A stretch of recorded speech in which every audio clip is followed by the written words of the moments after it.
Vamos a empezar con la palabra del Señor.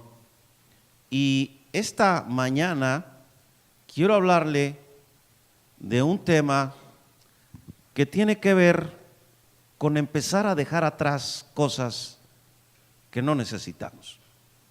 Este domingo, o sea hoy y el próximo domingo, voy a estar hablando sobre el perdón. Y quiero que escuche atentamente lo que le voy a enseñar. Tómelo en cuenta, hermano, porque necesitamos ya despojarnos de algún lastre que hemos venido arrastrando por algún suceso trágico, por algún suceso decepcionante de este año. Es tiempo de perdonar. Matemáticas. Para muchos de nosotros no fue fácil. Me anoto entre ellos. Para otros creo, hermanos, que las matemáticas era hasta como un deleite. Algunos nos sorprendía la facilidad de cómo había quienes podían entender el proceso para hacer un problema, mientras nosotros teníamos que sudar y teníamos que esforzarnos más. A mí me pasó eso. No odio las matemáticas, uno las va a necesitar toda la vida. Toda la vida las necesitas. Es algo así como la fuerza en la guerra de las galaxias. Las matemáticas están en todos lados. Pero gracias a Dios, porque ya terminé esa etapa, ¿verdad? La sigo usando solo para algunas cosas importantes. Pero bueno, comparo las matemáticas con el hecho de perdonar. ¿Por qué? Porque para algunos ha resultado un proceso sencillo, perdonar. Pero para otros ha resultado un proceso muy difícil y muy complicado. Y por eso, hermano, antes de que el año termine, yo quiero tocar este tema para que finalmente te despojes de una carga. Mira, hablando del perdón, hay varias palabras en hebreo y en griego que tienen en común lo siguiente, es decir, su significado. Dan la idea de liberar a un ofensor de la culpa y restaurar la relación personal que existía antes de la ofensa. Repito esto, dan la idea de liberar a un ofensor de la culpa y restaurar la relación personal que existía antes de la ofensa. Los verbos en hebreo más comunes para perdonar literalmente significan levantar o quitar la culpa, cubrir, ocultar, que esto da la idea de expiar en el Antiguo Testamento, la expiación. Los verbos en griego significan dar con gracia, como un favor, remitir, perdonar, soltar, cancelar. Y estaba leyendo un artículo que decía, perdonar significa dejar pasar. Lo que implicaría es ya hacer a un lado y no vivir con eso en tu mente y en tu corazón. Ahora pongo esto, hermanos, para que tenga un contexto de lo que vamos a estar viendo en esta mañana. Abra su Biblia en Mateo capítulo 18. Evangelio de Mateo capítulo 18. A partir del versículo 21. Mateo 18 a partir del versículo 21. Entonces se le acercó Pedro y le dijo: Señor, ¿cuántas veces perdonaré a mi hermano que peque contra mí? ¿Hasta 7? Detente allí, por favor. Pedro le hace una pregunta a Jesús y en cierta manera él mismo la responde, si lo notas. Pareciera, hermano, en las palabras de Pedro, que él busca hallar una justificación para lo que él piensa que es el perdón. Y quiero que notes esto. Y sabes, amado hermano, muchos de nosotros como creyentes tenemos una idea del perdón que no es bíblica. Hemos acuñado una idea personal y quisiéramos que Dios estuviera de acuerdo con ella. Pero ¿sabes qué? Difícilmente Dios va a estar de acuerdo con ella si no está sustentada en la palabra de Dios. Puedes argumentar lo que quieras, puedes decir lo que tú quieras, puedes citar a algún famoso que dijo algo, pero va a prevalecer lo que la Escritura nos está diciendo. Pedro tenía una idea personal sobre lo que era el perdón y en eso basa su pregunta: Señor, ¿cuántas veces debo perdonar a mi hermano que me ofende? Y él mismo se dice, ¿hasta 7? La acción de perdonar, hermano, de la cual está hablando aquí Pedro, no está supeditada a que nos pidan perdón. El perdón debe otorgarse a pesar de que no se nos pida, y Pedro lo entendía bien. Y quiero ser muy claro con eso. Es probable que la persona que te ofendió jamás se acerque a decirte perdóname. Pero la Biblia, Jesús, Dios, espera que tú otorgues el perdón. Lo que dice es que Él entiende que debe perdonar, pero que sin duda debería de haber una especie de límite. Es decir, que debiera haber un momento en que uno pudiera decir, ¿sabes qué? Hasta aquí, esto sí ya no te lo perdono, ya fue demasiado, no voy a seguir perdonando tus ofensas. ¿Sabes que había una regla rabínica que probablemente era lo que tenía en mente Pedro, que decía esto: nadie tiene derecho de pedir perdón a su prójimo más de 3 veces. El Talmud babilónico, que era una obra en donde se recogían diferentes opiniones sobre costumbres, tradiciones y otras cosas de los judíos, decía también: cuando un hombre peca contra otro, le perdonan 1 vez, le perdonan 2 veces, le perdonan 3 veces, pero la 4ª vez no le perdonan. Entonces, cuando Pedro dice hasta 7, obviamente fue más allá, según él. O sea, no ni 3 veces, no, yo estoy diciendo hasta 7, Señor. Entonces notas cómo de alguna manera existía en él una especie de justificación. Sentía que había dado suficiente oportunidad al hablar de hasta 7, sentía que estaba yendo más allá de lo establecido. Pero la respuesta de Jesús es impresionante. De hecho, ¿qué respuesta de Jesús no lo es? Sigamos leyendo ahí en el pasaje. Versículo 22. Jesús le dijo: no te digo hasta 7, sino aún hasta 70 veces 7. ¡Pum! ¿Sabes lo que es un uppercut? Es un golpe en el box que va de abajo hacia arriba y le pega en la barbilla al contrincante. ¡Pum! Al piso. Eso siento que le pasó a Pedro. Es algo así como dicen los muchachos ahora, ¿no? ¿What?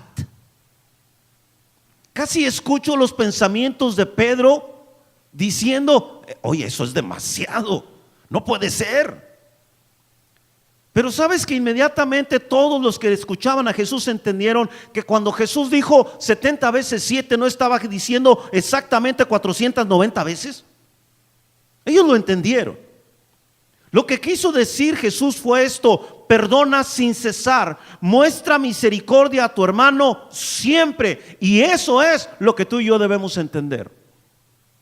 Es decir, hermano, que lo que Jesús está haciendo y diciendo es mostrar que el espíritu de perdón genuino no reconoce límites algunos, que el perdón es un estado del corazón y no una cuestión de cálculo. Es decir, hermano, que Dios espera que tú y yo perdonemos, y así te lo digo, todas las ofensas que nos hagan, todas, del tamaño que sean, del color que sean, en el momento que sean. Dios espera que tú y yo perdonemos. El perdón que practicamos, hermanos, no puede ser menos que esto que Jesús estableció aquí: hasta 70 veces 7. De otra manera, no es perdón, es cualquier otra cosa, pero no es perdón. Ahora, hermano, antes de seguir con el pasaje, te quiero hacer una pregunta. ¿Por qué no perdonamos? Digo, esta mañana quiero que reflexione en usted. ¿Por qué no perdonamos? No es por qué no pedimos perdón, es por qué no perdonamos. ¿Por qué si me ofenden no otorgo el perdón inmediatamente? ¿Por qué tomo años en ocasiones? ¿Por qué arrastro, hermanos, cosas, ofensas del pasado, cosas que me dijeron, frases hirientes, reacciones en mi contra que demostraron rechazo o denostaron mi vida de alguna manera? ¿Por qué lo sigo cargando? ¿Por qué simplemente no otorgo el perdón? Las ofensas son reales y las heridas también. Quien nos ha ofendido verdaderamente nos ha dañado, nos destrozó el corazón, nos sumergió en el pantano de la tristeza y nos dejó solos en el bosque del dolor. fuimos humillados y traicionados. Y esto en parte, hermanos, responde a la pregunta de ¿por qué no perdonamos o por qué no queremos perdonar? No es porque no podemos, más bien porque no queremos. Porque el perdón es una decisión, no es un sentimiento. Pero hay también otras razones de por qué, hermanos, no perdonamos. Tengo aquí 8 razones. Número 1, hay demasiado dolor en nuestro corazón. Sí, el asunto sigue doliendo mucho. Número 2, nos genera cierta satisfacción el esperar que un día le vaya mal en todo al que nos ofendió. Ya tenemos preparados los globos y los silbatos y los gorritos para celebrar que le fue mal al tipo o a la persona. Número 3, guardamos la esperanza de un día poder desquitarnos. Número 4, ya no podré hablar mal de esa persona. ¿Sí ha notado eso? Que cuando alguien está resentido con otro, no pierde ocasión para hablar mal de la persona. No, es que no lo conoces o no la conoces. Es que si tú supieras, sí, ahí en la iglesia canta y levanta las manos y se junta con el pastor, pero si supieras quién es, déjame contarte algunas cositas. Número 5, ya no podré actuar como víctima. Sí, a veces no perdono, hermanos, porque entonces me quito la vestidura de víctima, es decir, ya no van a sentir lástima de mí, ya no van a decir, pobrecita, sí, vente, te entendemos, te hicieron mucho daño, qué feo lo que te hicieron. Sí, es cierto, y lloras ahí con las amigas, con los amigos y con no sé quién más. Número 6, no perdono porque descubriré que yo también tengo responsabilidad. Número 7, no perdono porque pienso que si lo hago, le estoy dando la razón a quien me lastimó. Y número 8, creemos que si perdonamos, se le resta importancia a lo sucedido. Mira, quiero que entiendas algo, hermano. El que yo otorgue el perdón no significa que apruebe lo que hizo la otra persona. Significa que obedezco a Dios y que me libero de una carga, pero no que esté aprobando lo que sucedió. Alguien escribió esto: el perdón ciertamente no surge en el hombre de manera espontánea y natural. Perdonar sinceramente en ocasiones puede resultar algo heroico. Cuando nos hieren, se afecta el corazón y por eso cuesta mucho perdonar. Pero escucha, si el corazón es restaurado por Dios, entonces las cosas pueden ser diferentes. Aquí es un asunto del corazón, es un asunto de Dios y tú. Y ahorita vamos a pasar una parábola que cita a Jesucristo. Pero lo que yo quiero que empieces a pensar es: ¿a quién no he perdonado? ¿O qué no he perdonado de mi esposo, de mi hija, de mi mamá, de mi papá? ¿Qué me está resultando complicado decirle a Dios en mi corazón que perdono lo que se me hizo? Déjame decirte, hermano, que el perdón es restaurador y la ausencia de perdón daña y amarga mi existencia. Porque cada vez que vea a la persona, porque cada vez que recuerde lo que me hizo, me va a doler, me va a afectar y me va a amargar.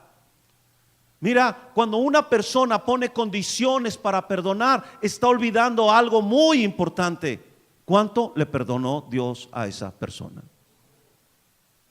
Y hay gente que se escuda y dice: es que yo no soy Dios. No, pero deberías de ser como Él. Eso enseña la Escritura. Deberíamos ser un reflejo de Él. Pastor, pero es que lo que me hicieron fue muy difícil. Dios no está diciendo que no fue difícil. Pero es que me dolió mucho. Dios no está diciendo que no dolió.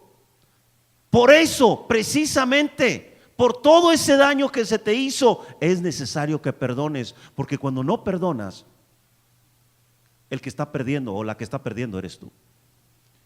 Y vives atado a esa persona. Mira, un predicador que escuché daba este ejemplo: cada vez que tú no perdonas a alguien, te lo echas en la espalda y lo traes para todos lados. Usted lo sabe. ¿No decimos de algunas personas que son los innombrables? O sea, no queremos ni escuchar su nombre. Los andamos cargando y ahí los llevamos. Y chécate, mucha gente que no ha perdonado empieza a caminar encorvada. Va cargando demasiado. Luego otro hermano que le escuché hablar sobre el perdón dio este ejemplo y me gustó mucho. Te ofendieron en el 2010, aquí es el 2010, y clavaste una estaca y te amarraste una soga. Entonces empezaste a caminar 2010, 2011, 2013, 14, 2018 y te acuerdas de lo que te hicieron. ¿Y sabes qué sucede? Te regresas al 2010. Sigues viviendo en ese momento y en ese tiempo. Es que cómo fue posible, es que por qué me lo hizo si yo confiaba en él. Sí, Dios sabe todas esas cosas. ¿Sabes que no se le pasó nada? O sea, Dios vio todo. O sea, Él fue testigo. A veces actuamos en la ausencia de perdón como si Dios no hubiera visto nada, como si yo tuviera que sentarme con Dios y decirle: mira, Señor, te voy a explicar cómo fue. Por favor. Él sabe todas las cosas. Es más, Él vio mi corazón. ¿Y sabes qué? Él sabe que también soy responsable. Pero me he encerrado en mí mismo, en mí misma. He decidido actuar como que aquel o aquella es el culpable. Yo no, el que se equivocó fue él. Yo salgo bien librada. Además, yo no quiero que él me siga afectando. Pero sigues cargando la ofensa, la sigues degustando en tu vida de alguna manera. Necesitas dejarla ya. Necesitas perdonar. Necesitas dejar de actuar como víctima. Necesitas dejar de hablar mal de esa persona y buscar honrar a Dios. En esta primera parte que te estoy hablando del perdón, a lo que yo quiero llevarte es que necesitas realmente enfrentarte, tú mirarte al espejo y decir: tienes razón, yo no, la palabra, hay algo que no he perdonado y necesito perdonarlo. Sea tu amiga, sea tu amigo, repito, sea tu esposo, tu esposa, tu suegro, tu suegra, tu mamá, tu papá, tu hermano, tu hermana en Cristo, tu hermano en Cristo, quien haya sido. Ahora tampoco le vas a hacer un favor. Bueno, lo perdono. No. Eso ya ni siquiera es perdón, eso es egoísmo, eso es orgullo, eso es soberbia. No actúes así. Vamos a volver a la parábola que estamos viendo en la palabra del Señor, ahí en Mateo 18. Versículo 23 ahora. Por lo cual, el reino de los cielos es semejante a un rey que quiso hacer cuentas con sus siervos. Fíjate qué interesante la primera frase. El reino de los cielos es. Esto, hermano, marca un límite. Pone un cerco, porque lo que Jesús está diciendo: en el mundo las cosas son de una manera, pero en el reino de los cielos las cosas son así. Es decir, allá afuera el mundo puede practicar el perdón como se les antoje, pueden tener el concepto de perdón que a ellos les agraden, pero dice Dios: en mi reino, el que cree en mí, el que dice que su Padre Celestial es Dios, debe vivir de cierta manera y debe practicar el perdón en esta dimensión.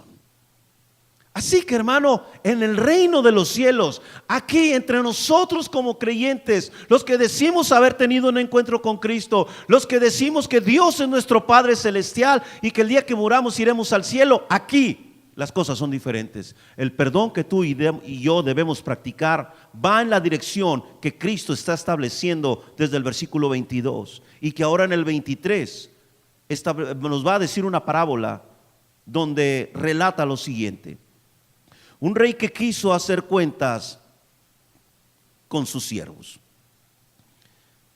La idea de siervos en este pasaje no se refiere a esclavos. Hay quienes piensan que Jesús tomó esto de la vida común de aquel tiempo. Por lo tanto, los siervos bien pudieron haber sido altos funcionarios del gobierno, probablemente sátrapas o gobernadores provinciales. De ahí es donde toma la imagen Jesucristo. Y la labor de estos siervos era la de recibir los tributos reales que se recolectaban en los diversos dominios del rey, y que tenían que entregar todo ese dinero al rey. Entonces resulta que uno de estos siervos, versículo 24, Y comenzando a hacer cuentas, le fue presentado uno que le debía 10,000 talentos. Ok. Lo primero que me pregunto es, ¿cómo llegó a deber tal cantidad?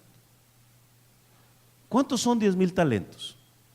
Déjame darte un ejemplo muy sencillo. Como no soy muy bueno para las matemáticas, lo voy a poner a pensar a ustedes. Más adelante en el pasaje, se refiere a que había un hombre que le debe a este personaje 100 denarios. O sea, al siervo en cuestión alguien le debe 100 denarios. Voy a tomar esa referencia, aunque eso lo veremos hasta el siguiente domingo, solo para explicarte esto.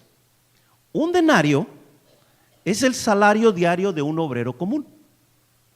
Vamos, la pregunta sería, o el planteamiento sería, si un denario es el salario diario de un obrero común, entonces ponle el salario diario a 100 pesos aproximadamente y cuánto le debía a esa persona, ¿sí? Entonces, ¿sabes cuánto era un talento? 6,000 denarios. ¿Y sabes cuánto le debía? 10,000 talentos. ¿Sí te das una idea de cuánto dinero era? Vamos, hermano, no se quiebre la cabeza, era una deuda impagable. Es como si usted debiera, no sé, le voy a poner ahí, debiera unos 60 millones de pesos. Ahora, digo, no dice la escritura cómo es que llegó a deber tal cantidad, pero créame, conociendo la naturaleza humana, qué buenos somos para endeudarnos, ¿verdad? Obviamente se sobreentiende que este hombre seguramente estuvo sustrayendo del dinero. El caso es que él tenía una deuda impagable. El siervo no la podía pagar. Versículo 25. A este, como no pudo pagar, ordenó su señor venderle y a su mujer e hijos y todo lo que tenía para que se le pagase la deuda. El siervo, hermanos, está realmente en una situación complicada. Era costumbre entre los no judíos que sucediera esto, que quien no podía pagar, él mismo era puesto en venta con su familia y sus bienes materiales, para de esa manera el rey se cobrara lo que se debía. En el pueblo de Israel esto estaba prohibido, pero Jesús lo toma, repito, de la vida de ese tiempo en sus alrededores. El asunto es, hermano, que Jesús lo cita para indicar la gravedad del castigo que se le viene encima. Lo iba a perder literalmente todo, sus bienes, su familia y hasta él mismo. Así que, hermano, él sabe que está metido en un gran problema, porque mira lo que hace, versículo 26. Entonces aquel siervo postrado le suplicaba diciendo: Señor, ten paciencia conmigo y yo te lo pagaré todo. Lo que está diciendo es: tenme paciencia, dame oportunidad. El siervo está completamente abrumado, sabe la gravedad del castigo que se avecina, no niega de ver las sumas si lo notas. Pero quiero que veas esa frase de: tenme paciencia y te lo pagaré todo. Si usted fuera ese siervo y debiera unos 60 millones de pesos, y usted va con el gobierno y le dice: tenme paciencia y te lo pago todo, ¿qué le va a decir el gobierno? No, estás loco. O sea, que te tenga paciencia, ¿me lo vas a pagar todo? Por favor. No, no hay manera. Por eso te digo que es una deuda impagable. Y sabes, hermano, esto de "y yo te lo pagaré todo" es una promesa obviamente desesperada. No podría cumplirla. Yo creo que el rey, cuando le dijo eso, sabía que no lo podía cumplir, y creo que también el hombre sabía que no podía cumplir. Y somos así cuando no hallamos las salidas. ¿Lo ha notado? Tendemos a hacerle promesas a Dios y a la gente. Nos equivocamos. Amado hermano, la situación de este hombre es realmente complicada, es realmente terrible. Es una situación, como ya lo dije, desesperada. Tiene una deuda impagable. Tiene que ahora dar cuentas. Ha llegado el momento en que él tiene que reaccionar. Ha llegado el momento de que es confrontado con su realidad. Este hombre suplicaba, dice el versículo 26. Versículo 27 ahora. El Señor de aquel siervo, y vea esta frase, movido a misericordia. Mira lo que dice, le soltó y le perdonó la deuda. Cada palabra, cada frase que está en ese versículo es impresionante. Movido a misericordia, le soltó y le perdonó la deuda. Esto es impresionante. ¿Cómo alguien puede perdonar una deuda impagable? No fue el mero hecho de no poder pagar. Lo que hizo que la deuda fuera cancelada fue la misericordia del rey. La misericordia de aquel Señor. Y déjame decirte que esa frase de le soltó, es decir, le tenía aprisionado. De alguna manera no se iba a escapar, pero dice, ¿sabes qué? Hasta aquí. Es preferible que te perdone. Es preferible que esta deuda quede cancelada. Y entonces, como dice, movido a misericordia, aquel hombre salió de aquel lugar libre. Detente un momento ahí. Quiero que pienses en esto que te voy a decir. Antes de Cristo, esta era nuestra condición. Este es exactamente nuestro retrato. Un día Dios hizo cuentas con nosotros y ¿sabes qué? Se halló que le debíamos más de 10,000 talentos. Sí, hermanos, Él se acercó a nosotros y nos hizo ver lo pecadores que éramos. El problema actual, hermano, es que la gente no se siente pecadora, se sienten buenos porque no son como, o porque hacen ciertas obras. Déjame decirte algo, hermano. Tú y yo sin Cristo somos los más viles y más desgraciados pecadores sobre la tierra. Y nuestras mejores obras, dice la Escritura, son como trapos de inmundicia. No importa que hayas andado de la mano con la Madre Calcuta de Teresa, lo que hayas hecho delante de Dios no cuenta para tu justicia en nada. Déjame explicarte esto. La vida que tú llevabas antes de Cristo, la vida que tú llevabas sin Jesús, hermano, era una deuda impagable delante de Él. Todo lo que tú habías hecho, todo lo que tú habías pensado le ofendía. Déjame decirte, hermano, que en tu vida y en la mía no había nada que le agradara. No había nada de lo cual Él pudiera felicitarnos. Aún y cuando hubieras ayudado a un pobre, aún y cuando hubieras andado de la mano con la Madre Teresa de Calcuta, déjame decirte, a Dios no le agradaba. Porque dice la Escritura que todas nuestras buenas obras sin Dios no son sino trapos de inmundicia delante de Él. Es decir, que el Señor no le agrada eso. Pastor, y entonces las obras no son buenas, no para satisfacer la justicia de Dios, sí como un resultado de haber sido salvos. Pero ¿sabes qué, hermano? Cuando yo veo mi vida hacia atrás, y espero que cuando veas tu vida hacia atrás entiendas lo vil y pecador que eras delante de Dios. Y que si Dios no hubiera enviado a Jesucristo, tú ibas derecho al infierno, porque la deuda no la podías pagar. Había una consecuencia terrible de seguir con ese estilo de vida.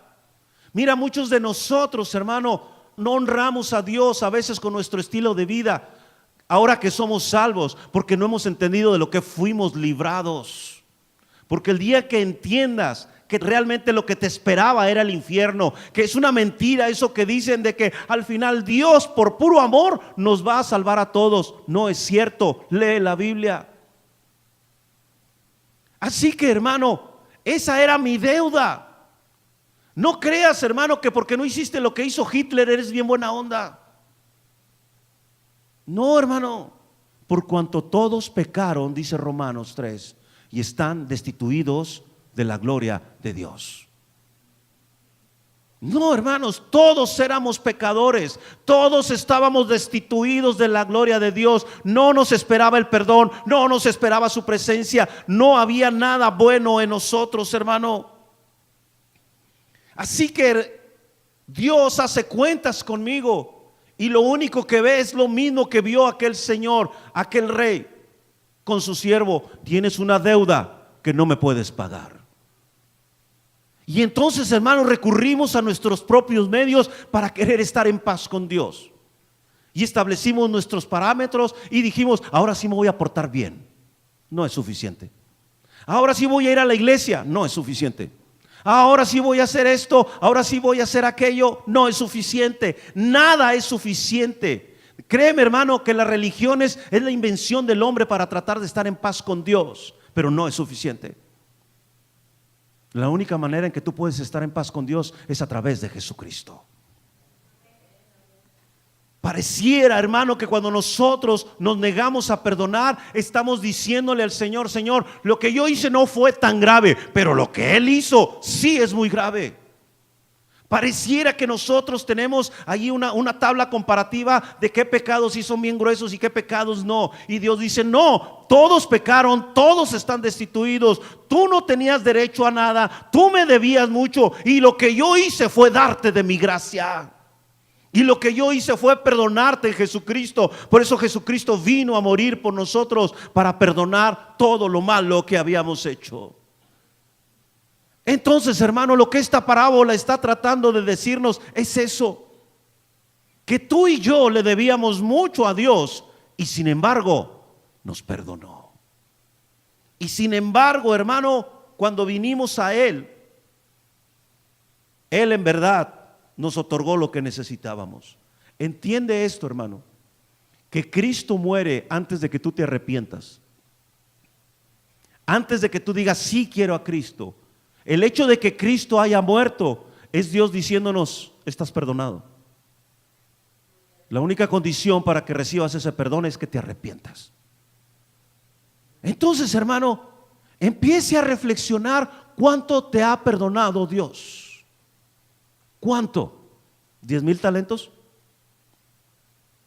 ¿15,000 talentos? ¿Cuánto te ha perdonado el Señor?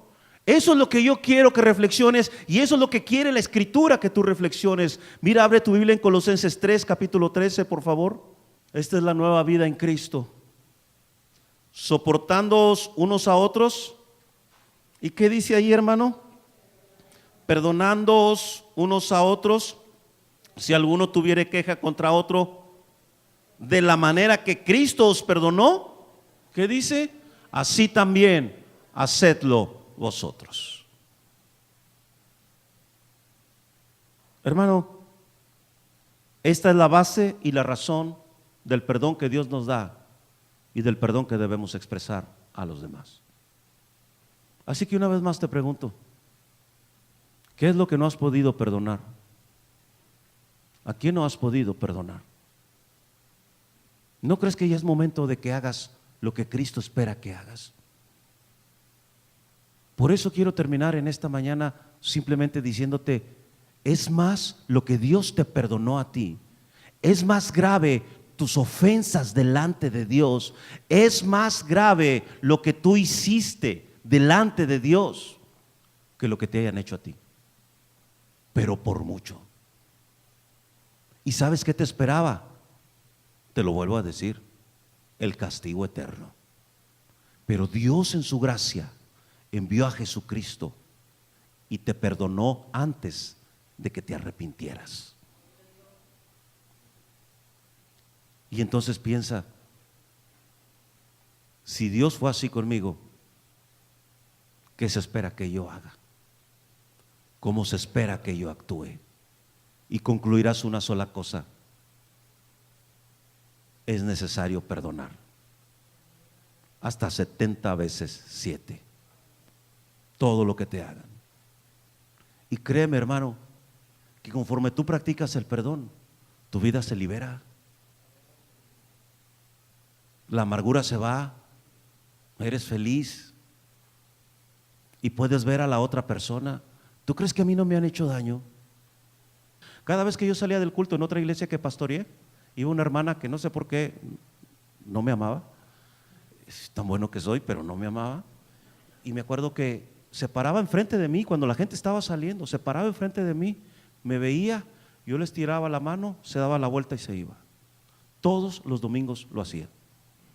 Y me han dicho otras cosas, algunas muy feas. Ya no les guardo rencor, pero ojalá Dios los castigue. No, no es cierto. Han dicho cosas de mí, han dicho que me emborrachaba, han dicho que un montón de cosas. Me han ofendido y ha sido delicado muchas cosas. Una vez hasta mi superintendente fue a hablar conmigo allá en Saltillo por una situación, porque alguien le llamó por teléfono y le dijo algunas cosas de mí. Obviamente que uno quisiera tomar a esa persona y, Señor, dame chance de darle una refrescadita, ¿no? Pero vamos a suponer que efectivamente se te permite tomar a la persona que te ofendió, amarrarla a un palo y te dan un látigo para que le des. Y te dicen, dale. Y ahí vas tú, órale, duro con él. Y según tú descansas, pero al otro día, ¿qué vas a sentir? La misma necesidad de volver a golpear, porque el corazón no sana así. El corazón sana cuando perdonas. Y además, hermano, tiene que terminar, tiene que concluir, tienes que dejarlo atrás. Haya sido, repito, tu papá, haya sido tu esposo, haya sido tu mamá, haya sido tu hijo, haya sido un pastor, haya sido una pastora, haya sido un líder de la iglesia, quien sea, es necesario que lo perdones. Piensa cuánto se te perdonó a ti. ¿Quieres ponerte de pie? Vamos a orar. Cierra tus ojos. Señor, tu palabra nos está llevando a una seria y profunda reflexión sobre perdonar.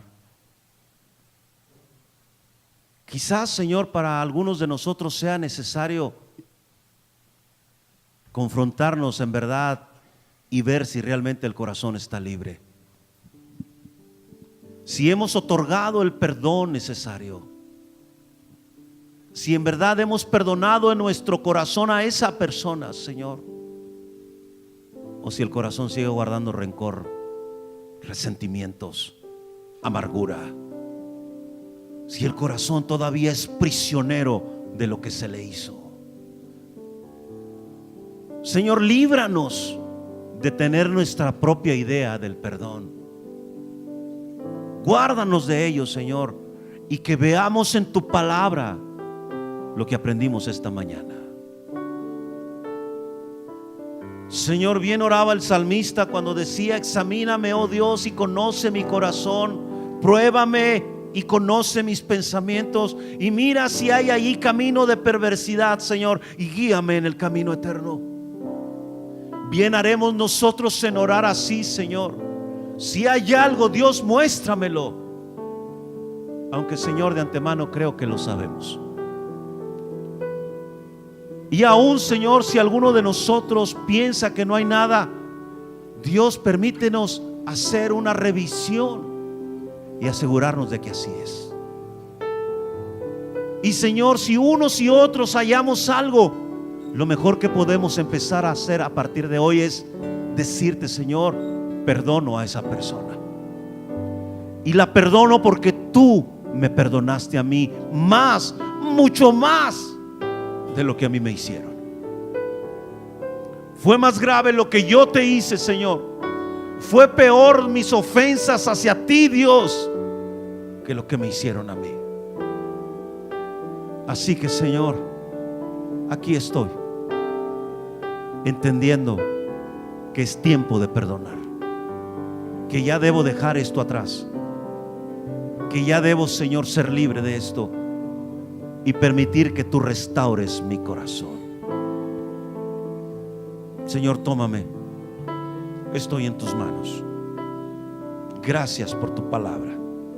Que la gracia de Jesucristo, el amor del Padre y la comunión del Espíritu sean con cada uno de nosotros, ahora y siempre, jamás. Amén, Señor, y amén.